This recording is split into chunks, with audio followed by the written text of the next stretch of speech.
U.S. President Joe Biden is expected to decide as soon as Tuesday on whether to extend an August 31st deadline to airlift Americans and their allies to safety.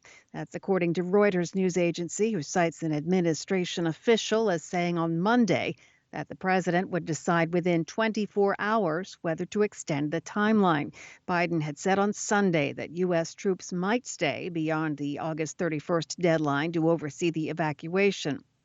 Reuters said some White House advisors were arguing against extending the deadline for security reasons. Biden has a virtual meeting of the Group of Seven Nations on Tuesday and could make an announcement then. The Group of Seven Nations is a group of those with the world's largest economies. Reuters reported that the Taliban said foreign forces have not sought an extension, and it would not be granted if they did. White House officials said Monday they are in daily contact with the Taliban. National Security Advisor Jake Sullivan told reporters that those talks concern, quote, every aspect of what's happening in Kabul right now. Sullivan said about 16,000 people were flown out of Hamid Karzai International Airport in Kabul on Sunday and Monday. Concerning the deadline, Sullivan said the president is, quote, taking this day by day and will make his determinations as we go.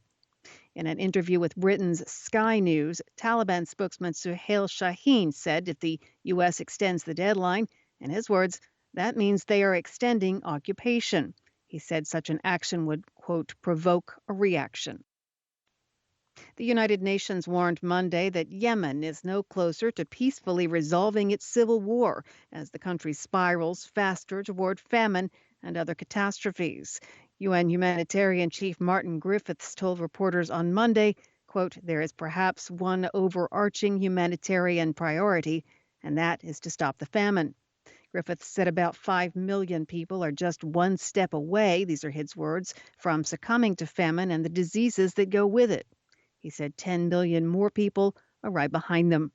Griffiths said the famine is a symptom of the country's deeper collapse. More than 6 years of war have pushed the Middle East's poorest country to the brink.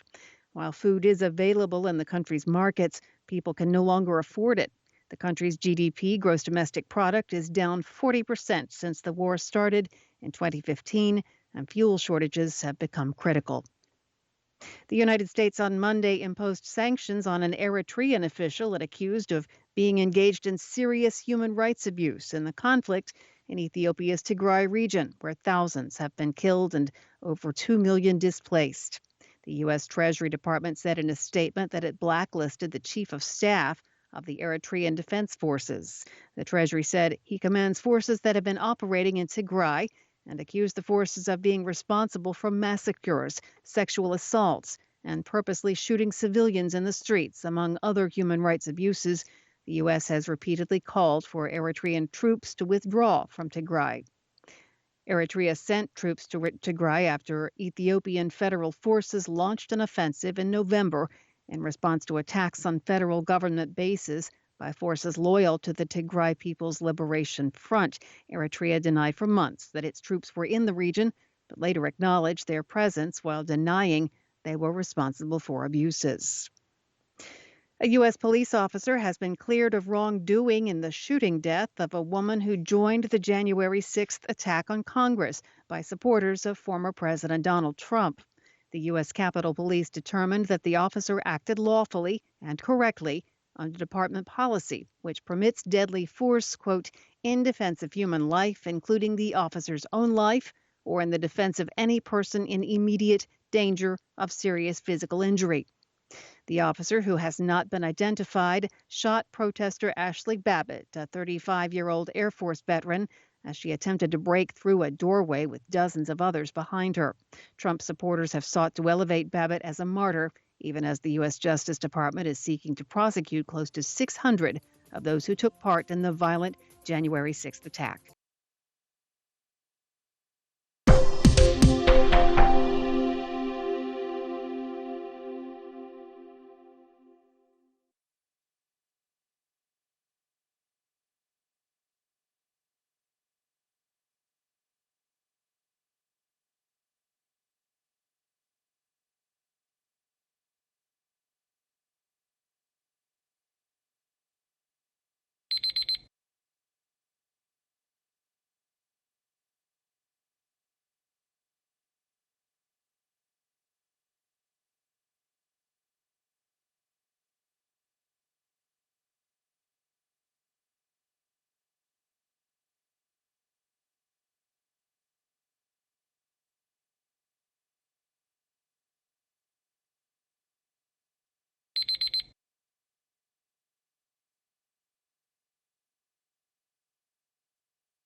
Hi, thank you for watching.